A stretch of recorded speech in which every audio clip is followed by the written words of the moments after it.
everyone, and welcome to TeachTechPlay. I am absolutely delighted to have two amazing superstar educators from Canva with us tonight. We have got Megan Townes and Jo Muirhead. Welcome, and tell us about your roles, because I think everyone wants your jobs. Over to you, Jo. Oh, well, I'm kind of the segue, so I really think you should have started, but I'll start just because you've handed on over. Megan and I have a lot of banter, so I do apologize in advance.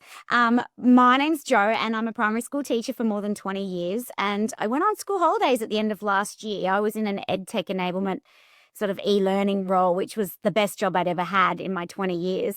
But I went on school holidays. It was Christmas. I get a phone call saying, hey, do you want to chat about this job that's coming up in Canva? I said, sure. We had a chat and I got offered this role that night. And I then said to my boss, can I take a year off? And here I am a year later delivering Canva love to teachers and students around not only Australia, but the APAC region as well. So I really do think I do have the best job in the world. And that means that I've now formally resigned my teaching position. So after 21 years, I'm no longer in classrooms. But I have really enjoyed the change. It's been huge in terms of, everything. Like I talk to my boss once a month as opposed to seeing her every single day and things like that. So it's just been really amazing. And I get to work along the amazing Megan Townes. So we get to chat all the time. And I'm going to hand on over to her to introduce herself as well. Hi, Shanks. I'm Megan Townes. I work at Canva. I lead the Asia Pacific region for Canva education. So not the product side of things. Jo's actually friends with the person that leads the product side of things for education in Carly. But I lead the sales side of things. So while we do give away Canva education licensing for free in the K-12 sector, we still have a sales team that manages all the relationships with the departments of education and the dioceses and the ministries of education across the region, not only helping them to just get, onboarded to Canva, but help them adopt Canva as well. So through, learning consultants like Jo and delivering training, but also running student design competitions and working on content projects where we can strengthen the Canva library with localized content as well. So yeah, sort of leading the strategy for all things Canva education across the region. And like Jo, I was also a primary teacher, though I spent all of my 10 years teaching high schools. I never quite follow the normal path. It's boring. Who wants to follow a normal path? And yeah, 11 years ago now, left teaching to work at Microsoft in a learning consultant role similar to Jo. So yeah, teachers out there who are thinking of leaving the profession, you never know where you'll end up 10 years down the track. And don't say that too loud, because at this time of year, I feel like a lot of teachers are feeling that way. And I think that's absolutely amazing, because sometimes when people go into education, they think that it's just streamlined for the classroom, but there are so many ways and so many avenues that you can go in different directions and different specialties, which is absolutely phenomenal. And you guys are at the forefront of Canva and all the amazing things. I know I've been using Canva since before it was even for education, like when it first was launched, and it's amazing. I was using it today. Actually, I was covering a class, grade 4s, and they were like, can we please use Canva? We love it. I said, sure, let's design our posters on Canva. And I think it's just one of those tools that makes design so simple, so easy. But we also know that AI is coming, and Canva is also at the forefront of that. So what do you guys have and can share? And I know that I'm not sure if you're going to share screens today or what you're planning on doing, if you wanted to share or demo or whatever it is. I think we're just going to chat. But what tips and tricks do you have for teachers setting up? Because I know the biggest one that I have for my stuff is sometimes when they send kids to Canva, they haven't actually set up a class. So then the kids say everything's still pro and it's not set up properly. So have you got any tips for teachers if they've never used Canva before? How do we go about it? And Yeah. Yeah. All right. Wow. This is we may take up the whole podcast time. So Jo will definitely come in and share some tips and tricks, no doubt, with a screen share, because she's the best in the business at such things. So while I give her some time to do that, I will talk to, yes, absolutely. AI is not even on the way. It is absolutely here. And AI is very much a part of our product roadmap. But like Mel Perkins, one of our founders, said at a recent event, we are in the imagination era. And, I think those teachers and students alike who are going to stand out are not those that can use AI, but those who can use their imagination to create. Now, it might include AI, and that's great, but imagination is what's going to stand out from AI. So, I really like that concept of us entering the imagination era. So, keeping that in mind, we are integrating AI into a lot of our technologies. So, like you said, we make design easy. So, the real simple AI tools that are helping to do photo editing and that simple editing have been introduced in the last few years. Background remover, the OG AI tool. But when it comes to generative AI tools, a few years ago, we did introduce Magic Write to help with generating text and adapting text within designs. And then also introduce things like Magic Media, so generative AI tools to produce photos, graphics, 3D elements, and videos as well. But I think where Canva has really stood up and set themselves aside from other companies and the AI tools they're developing is in our Canva AI solutions. So Canva Code, as well as Canva Design. So if you can't find a template that you want to use out of our many hundreds of thousands of templates, you can just prompt Canva to create it for you. But Canva Code's probably my favorite, and I won't talk too much about it because I guarantee Joe's going to do some cool stuff with Canva Code right now. Over to you, Joe.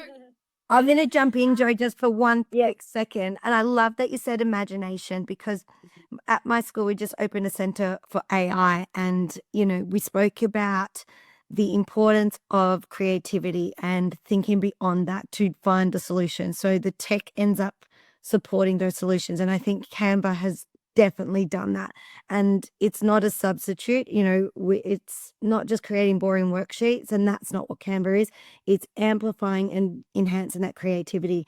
In the last episode, I had a teacher in the US who I know, and she has been using it, and the kids have written their stories and then bringing it to life through Canva. And it's been amazing. They can just generate new images to really enhance their stories. So there's so many ways you can become an illustrator as well. So Joe, over to you. Share what you've got. Very quickly, just to answer your question before I start sharing a screen. What I love about Canva is that it is a low-level entry, in that anybody, regardless of age, ability level, we've got kids as young as 6 and 7 accessing it and using it independently. It's got that low-level entry, where everyone can feel and experience some success, but it's got a really, really tall ceiling. So anybody can jump on in there and they can ideate and create and innovate and, really work to their strengths and discover strengths that they never actually knew that they had before, and passions as well. I didn't realize how much I love creating, and I've been a Canva creator since the conception of the Creators Program in 2020.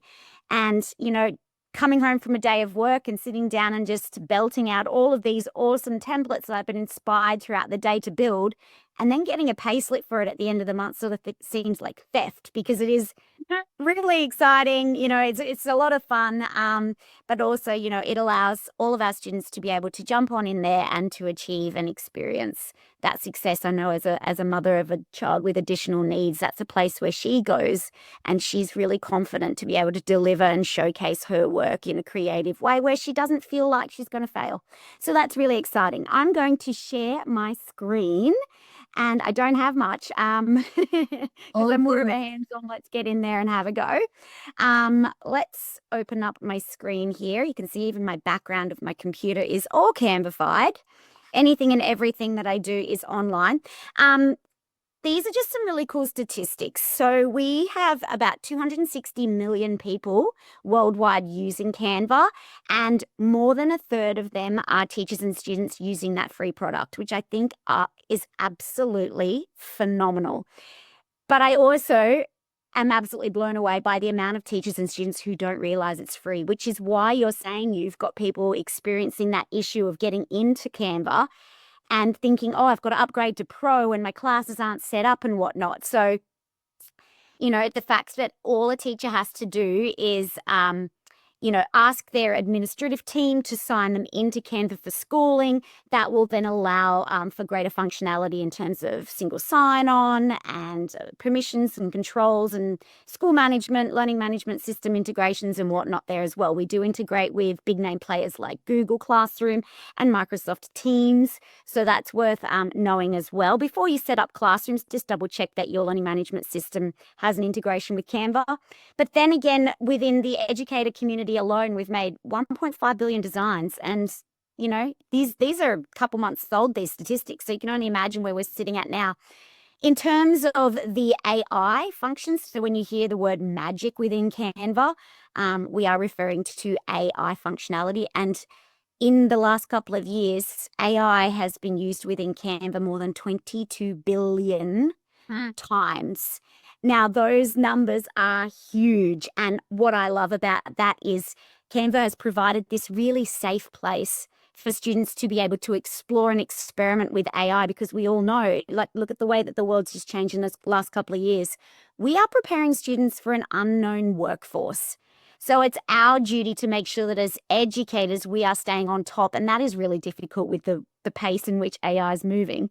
But it's our responsibility to stay on top of it, but also to get our students in and using it and to use it ethically, and this is just providing a really easy and intuitive way for our kids to be able to access AI in a variety of different ways, from Magic Write to Magic Studio, to using it in sheets for your formulas, to creating those widgets and those interactive activities in a really safe environment. So I think that has been really, really good for our being able to use this across the board. So not just technologies, but media arts, visual arts, English, writing your books, library lessons, using your AI to create mathematics explainers and science, developing concepts in science and whatnot. So that's pretty wild.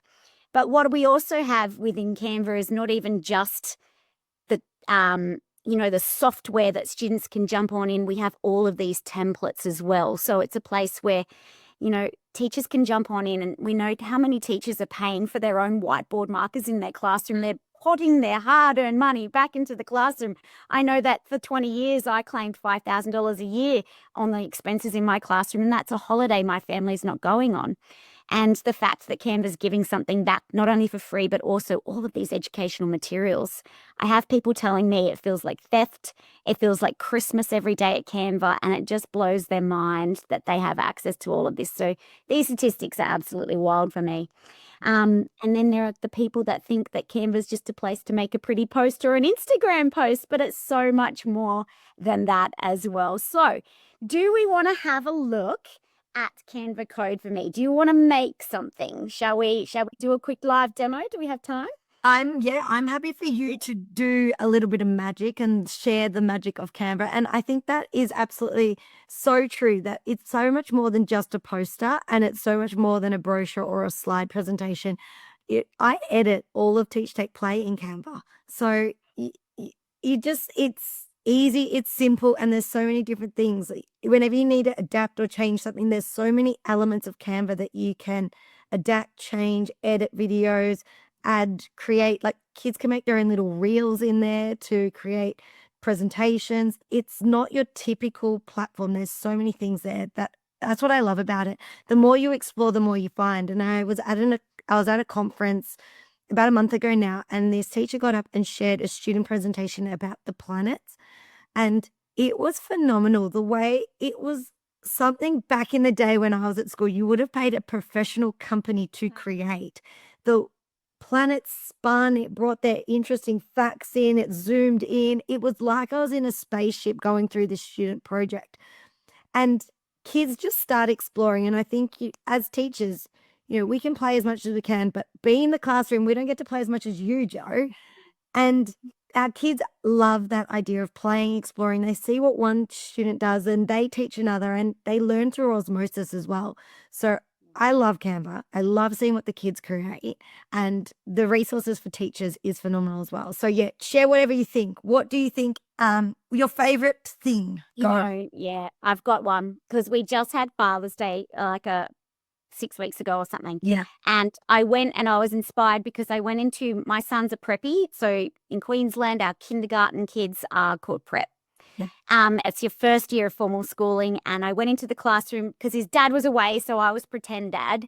And, and I went in and there was a little sign on the interactive whiteboard that said Happy Father's Day. And I just said to the teacher, because she was asking me about creating colouring in books and stuff on Canva. And I said to her, why don't we make a widget or an interactive activity for our parents, our fathers, and our children in the classroom to interact with, and we can build it on Canva. So instead of having to go and pay for an app or, subscribe to some software or spend hours scrolling for something that had no ads and pop-ups, we actually just jumped into Canva Code for Me and we created a dad joke generator. And that then inspired me to build one for my own kids. And so we jumped on in and we created this dad joke generator because my husband's absolutely notorious for a terrible joke, and he's the only one in the room that laughs.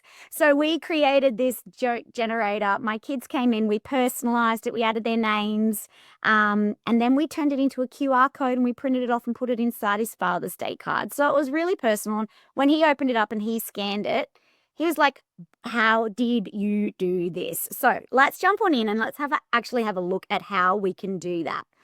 So when you guys are in your home page, and it's worth noting that if you don't see this function, that AI is by default turned on for teachers and off for students, just so that schools can have that option depending on where they're sitting at in terms of policy writing and school, priorities and whatnot. So most teachers will see this. When you click on the AI button, you'll have all of these AI tools here. And we have the one that I'm going to look at called Code. Now, your students may or may not have access to this, but hopefully most of the teachers will have access to this. And this is where we can simply type in our prompt and it's going to generate that interactive experience for us. And what I love about this is, as of just over 2 weeks ago, we can now capture data in there. So it's a really useful tool for being able to deliver a new lesson with new concepts, have our students consolidate new learning, but now we can also use it to assess our students' understanding as well. So I'm going to jump in here. I'm going to make something really, really basic. So I'm going to type in create a dad joke generator with a laugh and a groan button. There will be, what do you think? One new one each week of the year. Let's go 52 jokes targeted, and we'll say for younger kids, we don't want them to be really complex jokes, targeted to younger children. Decorate with colors and laughing emojis. And then I'm going to think about my design. Can there be sound? Yes. Oh, I love that. Add laughter each time a new joke is generated. And I like how specific you're being, Jo. And I think that's important with any AI, is that you are specific with what you're asking to get the best result. And I think that's also an educational piece for teachers to do with their classes, that AI is not just going to give you what you want. You actually have to ask it. Just like a robot when we're coding with B-bots, it's not going to get from A to B unless you put what you need into it. And I think that's really important with AI, because a lot of people miss that mark when they do start using AI in the classroom with students in particular. They still need to be educated. Your output's as good as your inputs. So that is absolutely something that, that in itself is a teaching experience for our kids. Just saying build a dad joke generator is not going to give you that little bit of insight into who's going to be using it, how they're interacting with it, and what it is going to be looking like in terms of design. So this is quite a short one. It should only take about a minute to generate. I didn't include in this one to collect data. Maybe we could have collected the number of laughs and groans that we had throughout the year. But you can collect data. You can then send that onto a Canva sheet, and you can use all of your magic tools within Sheets there as well to, further or direct future teaching, learning experiences and whatnot there as well. Now, for those that love watching code get built, you can capture all of this code, copy it and use it in other programs. And you can then send your widget or your codelet What is the preferred term, Megan? Uh, I think it's Oh, like all sorts of interchangeable, isn't it? yeah, I think. Well, you publish code. The button says publish code, and then you can also publish to the 4 design types as well. Yeah, it's just it's your Canva code. Yep. So then we can publish this as a website, as a presentation, a doc, which has less functionality, or within a whiteboard. Now look at this. This is where I can now play with it and explore. I can iterate. I'm just going to test it out. Let's see. Click on new joke to get started. Why don't eggs tell jokes? They'd crack each other up. Come on, we got a funny one. Are we laughing or are we groaning? Right? Yes. All right. It's a laugh. There we go. Oh, I didn't. Did you hear the sound? I might have to just see if I can turn. No, that's fine. No, but you heard sound. That's cool. Oh, I didn't hear it that time. Maybe it's because it's the second time I've used it. Yeah. Anyway, I can continue to go in there and continue to prompt that and make it look all sorts of beautiful. But I'm going to use this in a presentation because that's what I used up here in my prompt. I wanted it to be a landscape. So I'm going to open that on up. I can continue to further customize this within here. Clearly, this is a bit small for my liking, so I'm going to stretch that out, make it nice and big. I can jump on into the Canva editor and add some laughing emojis. And I can start to decorate this a little bit more. I What can if you don't like the color? Yeah, I can change the colors up here. Check this out. This is all sorts of new recently where I can actually go on in there and customize that a little. Ooh, that one looks nice. I can add a text box by clicking the letter T and I can say, Dear Dad, love from. I And love can really these. personalize that. So it's really cool. I love how quick and easy it is. So kids can generate, and this could even be, I know sometimes on a Friday afternoon when the kids, you know that they've had a massive week, particularly at this time of year, with so many extra events. Create a fun Christmas joke, something. The kids can go in and explore, create this as we're heading to that end of year, and create a little family interactive Christmas card. As you said, download it as a QR code. They can go on. Absolutely amazing. This is so cool. And I'm already thinking of ways to use it in my classroom. So I put it in other people. And that's the thing I love, because every single person I speak to about Canva, everyone always shares something different. And that's what I love about it. There's not just one way to use it. Yeah. No, and that's it. Like, you use that fun end of year type example, but if you want to get deep and down into the rigorous learning that can be involved with this, Joe and I just came back from the Game Changer Challenge with New South Wales Department of Education, where kids were coming up with these amazing solutions aligned to sustainable development goals and all sorts of things. A lot of them were coming up with ideas for apps. So they could use Canva code to actually create that app that will be a solution for said sustainable development goal. So yeah, you can be as rigorous or as lenient as you want in the use of Canva, that's for sure. Even for, I know VCE exams here in Victoria, or final year exams are happening at the moment across the country, and even getting kids to generate for end of year term topics, the units, they could generate, put their prompts in, create quizzes and everything. And then when it comes to exam time, they can revise it through a fun interactive way as well. So there are so many different ways that you can connect it to curriculum, a different way for kids to present work, design their own games, as you said, different apps for sustainability projects, even maths. I'm thinking of ways you can integrate things in. So there are so many ways that you just have to be creative. And I always like to say for the teachers not to worry. I think if you share it one time and give students an option to the tools, like we have a toolbox as a teacher, we can't always use the same thing every single day. It doesn't work with kids' behaviors, etc. This allows them to pick which tool within Canva of what they want to create and make, and allows them to explore, which is phenomenal. Yeah. I So, love and it the definitely, idea of voice and choice. Yeah. it comes back to as assessment or curriculum design, right? So asking whether it's a grade 2 student or a grade 11 student, asking them all to produce the same like the same content for the same task is, one, not going to stretch them at all. Yeah. But two, you're going to get the same sort of content, especially in a world of AI where the students can generate that really quickly. So, some complex inquiry-based learning tasks where the solution is open-ended, but the students have that choice. You're going to, one, have a much more exciting marking experience. And two, the students are just going to get so much more out of it. Exactly right. And that's the thing I love about every different tool that you can use. And teachers have to ask their point of why are we doing this and what are we wanting to develop and get our kids. It's not about knowing facts and content. It's about developing their creativity, developing their ideas to solve these problems for who knows where our globe is heading. To solve those unknown big questions is absolutely right, Megan, to stretch their thinking. And these tools like Canva are there to support them along the way in making those big ideas come to life, which is really cool. And the other thing I'll call out in regards to student use is that so many, like Jo mentioned, a lot of school systems and schools are taking a conservative approach to the use of AI.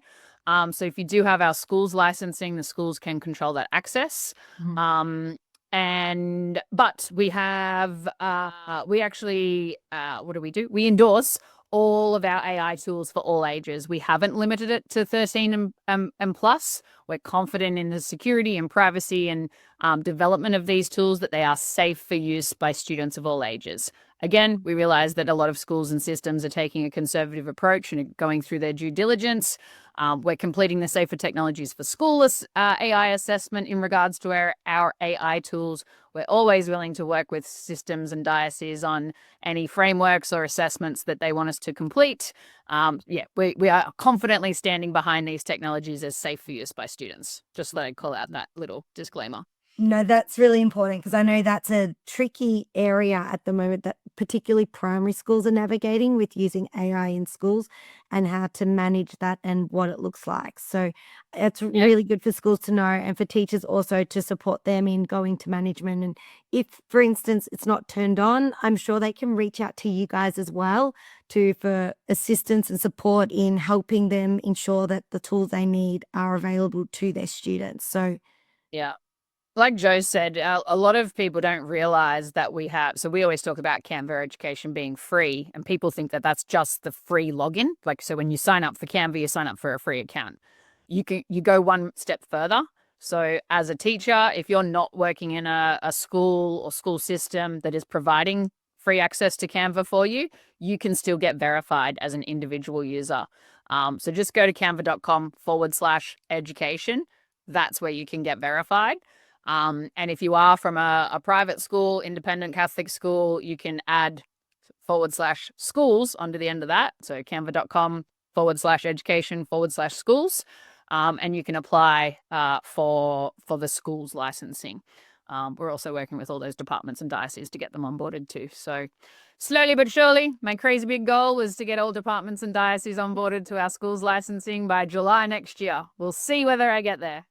Oh, that's a massive role, but very exciting times. So I know that we could probably chat all night and keep going, but one last thing that you want to leave our TeachTechPlay viewers with regards to Canva.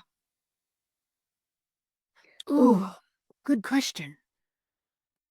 I think if you're feeling overwhelmed, like you've logged into Canva and you're not sure where to start, honestly, the only way to learn is to jump on in and have a play. You cannot break it. Canva has a whole suite of support built into Canva Design School, which you can access from the homepage down the left-hand side through little dots.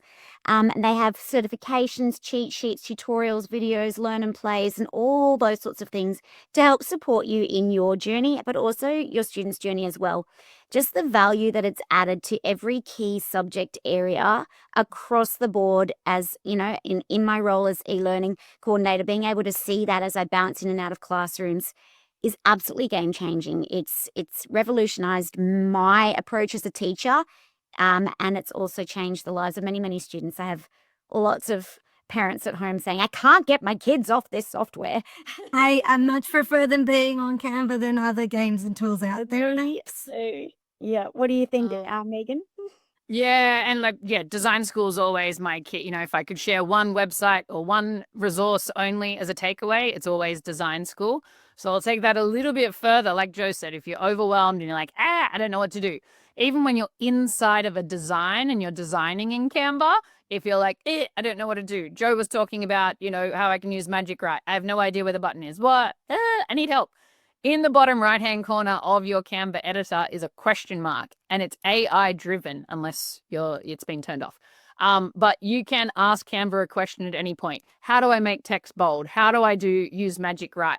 How do I create and generate my own image? And it will give you step-by-step instructions. You can basically have a conversation with help now. What you can also do is if you've been using comments in Canva over the years to provide feedback or have conversations with colleagues as you build Canva, you actually see it now in the ribbon at the top anyway. It says Ask Canva. So you can have, a conversation with Canva in the flow of your work to be like, hey, I'm trying to finish off this sentence. Can you help me? So our AI is now infused, I think, very naturally into the experience. So if you need help, just ask for it. Well, I'm going to leave our viewers with a little challenge that before the end of the school year here in Australia, or if you're joining us from the Northern Hemisphere, before you break for your winter vacation, to log in, use Canva, and attempt to do something before Christmas. Because in the new year, I always say take one thing, and these episodes are spaced out a bit. So go in, try it, have a play, and then set yourself a goal for that new school year of something you want to do. And I always say pick something little. It doesn't have to be big. You don't have to take over the world straight away. Build your own confidence up. There are help tools out there. This also will be our final episode for the year. So I am delighted to say that TeachTechPlay came back and has been launched this year and been reimagined. And I am so excited to share with you some amazing presenters and people who I have connected with over the years who are going to be sharing so much next year. But I will be having a little break, a well-deserved break over the summer. So make sure you tune in probably towards start of February for our next episode after that. And remember to subscribe. You can watch this on YouTube, which I highly recommend because there was a bit of a demo there, or you can listen to it on Spotify. But do reach out to any of us if you have any questions. We're always here to help, and enjoy your evening. Bye, everyone. Thanks, everyone. Thanks, Lenny. Thanks for having us.